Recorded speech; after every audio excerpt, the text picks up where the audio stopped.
ठाकुर जी को या तो गुलाब का या मोंगरा का, या सबसे सुंदर है खस का। खस का इत्र ठाकुर जी को ग्रीष्म काल में बहुत सुख देता है। हमारे गिरधर लाल जी तो खस की टाट में रहते हैं।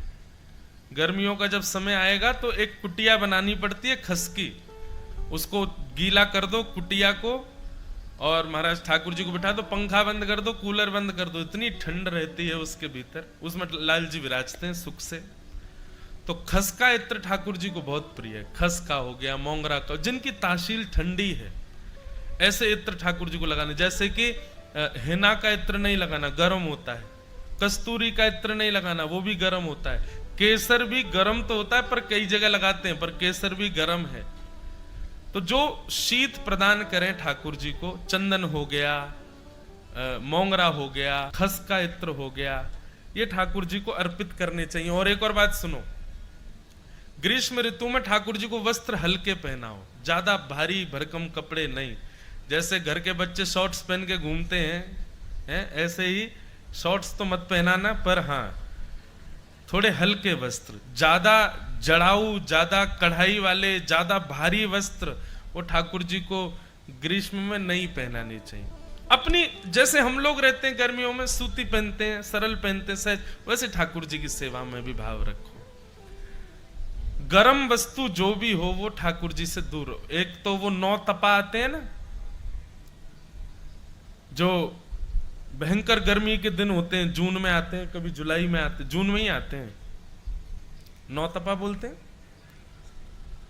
उनमें तो हमारे ब्रज में तो ऐसा है कि ठाकुर जी के आगे फुब्बारा चलाया जाता है, मोंगरे के बंगले बनाए जाते हैं, गुलाब के मोंगरे के बंगले, इतना ठंडक रखी जाती है ठाकुर जी के पास।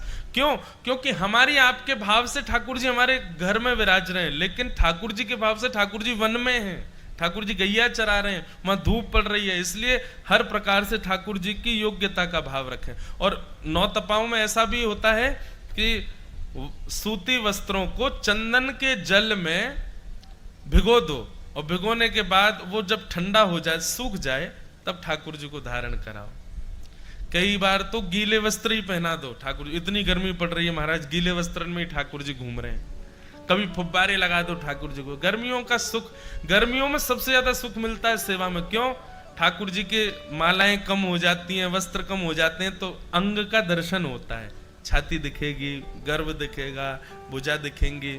हमको तो हमारे लाल जी, ये जो पीछे दर्शन है, ये शीतकाल का दर्शन है, या स्क्रीन में जिनको दिख रहे होंगे ये भी होली के दर्शन है।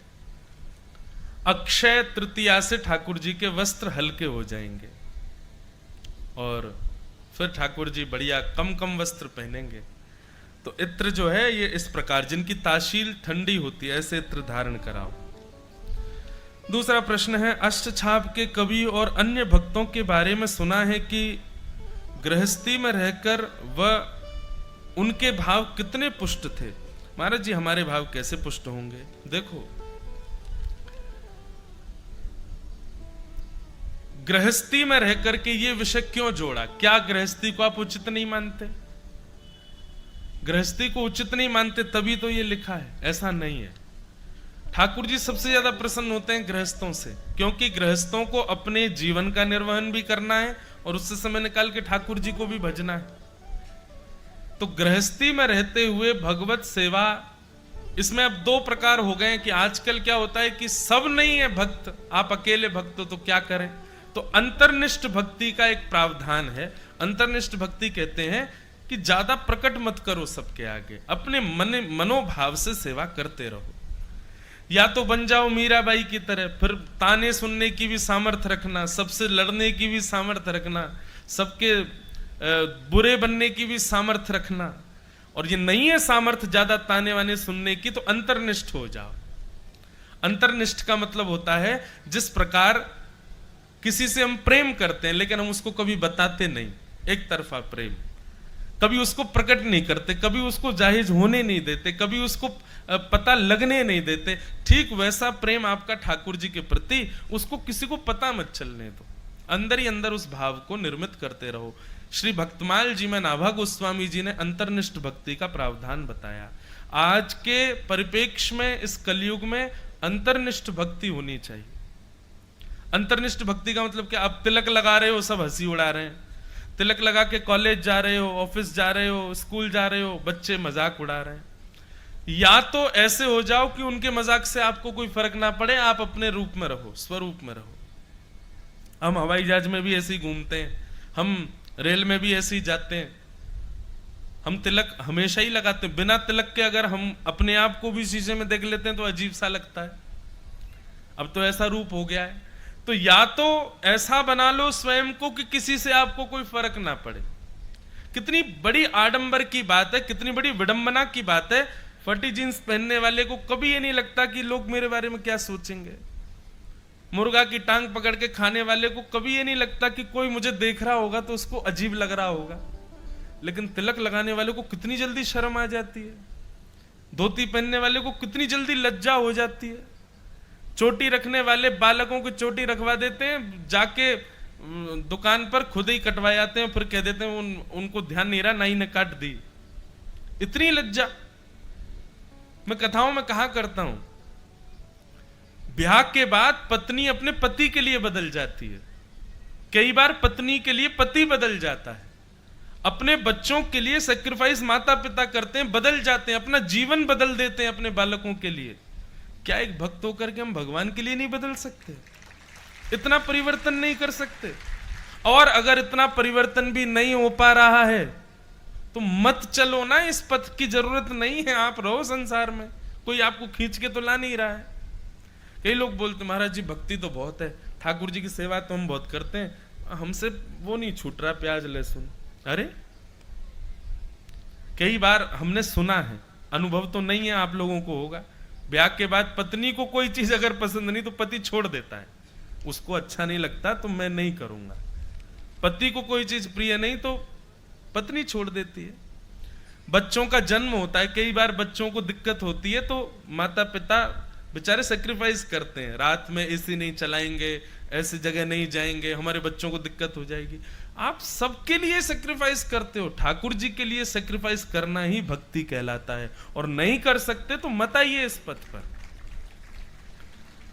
गृहस्थ आश्रम में रहते हुए आप जितना जल्दी ठाकुर जी को प्रसन्न कर सकते हो उतना विरक्त होके नहीं कर पाओगे। और रही बात आपका प्रश्न की इन अष्टचाप के सखाओं ने कैसे, इनका ये देखो दो स्थिति होती हैं, एक होती है तन की, एक होती है मन की। तन की स्थिति जो होती है वो कई बार बनावटी होती है। जैसे बहुत ध्यान से सुनिएगा, हम मन से तो कुछ और हैं, पर समाज के लिए, माहौल देखते हुए, परिवार के लिए हम तन से वैसे हो जाते हैं जैसा वो चाहते हैं। बहुत ध्यान से सुनिएगा। हम लोगों को नाटक करना बहुत अच्छा आता है। ठाकुर जी ने एक कला दी है हमको, नाटक बहुत बढ़िया आता है। और वो हम कैसे करते हैं? कोई रिश्तेदार आया, हमको बिल्कुल पसंद नहीं है, लेकिन वो घर आ जाए, अरे अरे आइए आइए, बहुत दिल तुमको याद कर रहे थे, हैं बैठो ना, आओ। अब उस समय देखो ये दो स्थिति, मन की स्थिति तो क्या कह रही है, कब जाए, और तन क्या कह रहा है, अरे बैठो ना, इतनी जल्दी जा रहे हो, चाय नहीं पियोगे, हैं? ठीक वैसे ही ये नाटक करना हम पे बहुत अच्छा आता, पर हम करते कहां हैं? संसार में तो वास्तविकता के रूप में रहते हैं, ठाकुर जी के सामने जाके नाटक करते हैं। उल्टे हो जाओ, संसार में नाटक करो, सबको यूं दिखाओ कि तुमसे बड़ा संसारी कोई नहीं, लेकिन हृदय से पूर्ण ठाकुर जी के रहो, पूर्ण लाल जी के रहो। अष्टछाप के कवि ऐसे ही थे। कुंभन दास जी के 7 पुत्र थे, पर उनसे कोई पूछता कुंभन दास जी आपके कितने बेटे हैं, तो कहते 1.5 बच्चे हैं मेरे। कितने? 1.5। अब या तो इतने मुखर हो जाओ कि आपको किसी से फर्क नहीं पड़े। कोई कहता कुंभन दास जी से 1.5 बच्चे मतलब? बोले 7 बच्चे हैं, जन्म तो मैंने 7 को दिया, पर एक पूर्ण ठाकुर जी का भक्त है और एक आधा भक्त है, इसलिए 1.5 को ही मैं पुत्र मानता हूं अपना। बाकी के 6 को मैं, 5 को मैं पुत्र नहीं मानता। क्यों? ठाकुर जी के भक्त नहीं है। या तो ऐसे हो जाओ या फिर अंतर्निष्ठ हो जाओ। सबके प्रति प्रेम भाव दिखाओ। पति है, बच्चे हैं, माँ है, पिता है, सास है, ससुर है, ननद है, आदि आदि संबंध सब नाटक से निभा लो, लेकिन अंदर से केवल मेरे तो गिरधर गोपाल दूसरों ना कोई, ऐसे रहो। कोई अंतर नहीं। नाटक करना बहुत अच्छा आता है हमको, करके देखो एक बार। तो ये अष्टछाप के कवियों के विषय में पूछा कि गृहस्थाश्रम में रह करके उनकी भक्ति इतनी पुष्ट कैसे थी। भक्ति की पुष्टि के 3 कारण हो रहे हैं: विश्वास, संबंध और समर्पण। सबसे पहले तो ठाकुर जी पर पूर्ण विश्वास, चाहे जो हो जाए आपका विश्वास नहीं डगमगाना चाहिए। दूसरी बात, संबंध, ठाकुर जी से कोई संबंध जरूर स्थापित करो। लेकिन मैंने एक दिन कथा में कहा था ना, संबंध स्थापित करने का मतलब ठीक है कि आप उनको अपना मानो, पर यह भाव भी रखना है कि वो भगवान भी हैं। कई बार ऐसी अनुचित सेवा देखने का भी अवसर मिल जाता है कि जहां पर बिल्कुल, एक जगह में गया, अब मैं क्या बताऊं उसको, एक जगह में गया तो वहां जाकर के वो मुझसे बोले, हाथ पकड़ के ले जा रहे थे, घर में घुमा रहे थे। घर में ले जाते हुए एक ठाकुर जी बैठे थे, तो बोले, महाराज जी देखो ये बैठा मेरा छोटा भाई। मैंने देखा तो ठाकुर जी खड़े थे। मैंने कहा चलो कोई बात नहीं। अब आरती वारती करने का समय आया तो आरती थोड़ी सी गिर गई, तो वो ठाकुर जी से बोले, ये सब यही करता है महाराज जी, बहुत चतुर है, बहुत चालू है, और इसको तो मैं अभी एकांत में बताऊंगा, 2-3 घूसे मारूंगा तब ठीक होगा। अरे मैंने कि भाई ने तो थोड़ी रखो, ऐसे क्यों बोल रहे हो, वो भगवान, अरे मेरा भाई है। मैंने कहा भाई है, पर ये भी तो मत भूलो कि भाई वो भगवान है।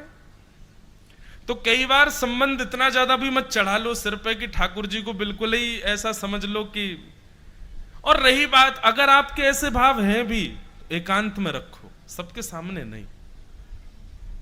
अंतर्निष्ठ एकांतिक भाव रखो ठाकुर जी के प्रति। कई लोग सबको दिखा देते हैं, देखो ये तो मेरे छोटे भाई हैं, ये तो मेरे सखा हैं, मैं तो इनसे ऐसे बोलता हूं। दिखाना नहीं है सबको।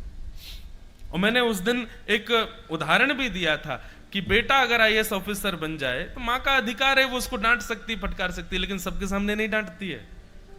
उसको ये भी तो पता है कि मेरा बेटा है, पर पदवी पर आईएएस ऑफिसर भी तो है। ठीक वैसे ही ठाकुर जी आपके हैं, पदवी पर वो परब्रह्म भी तो हैं। किसी दिन यदि भ्रगुटी टेढ़ी कर दी, सारे रिश्तेदारी रखी रह जाएगी। इसलिए विश्वास, संबंध, और तीसरा आता है समर्पण। देखो ठाकुर जी से और संसार के संबंध में एक अंतर समझो।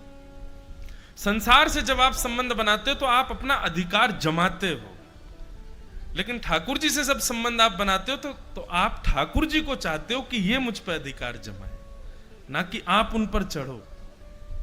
ठाकुर जी से संबंध बनाने का मतलब उनके सुख का विचार करके सेवा ऐसी करो कि वो आप पर अधिकार जमाए, वो आप पर अधिकार रखे। ये संबंध है ठाकुर जी का।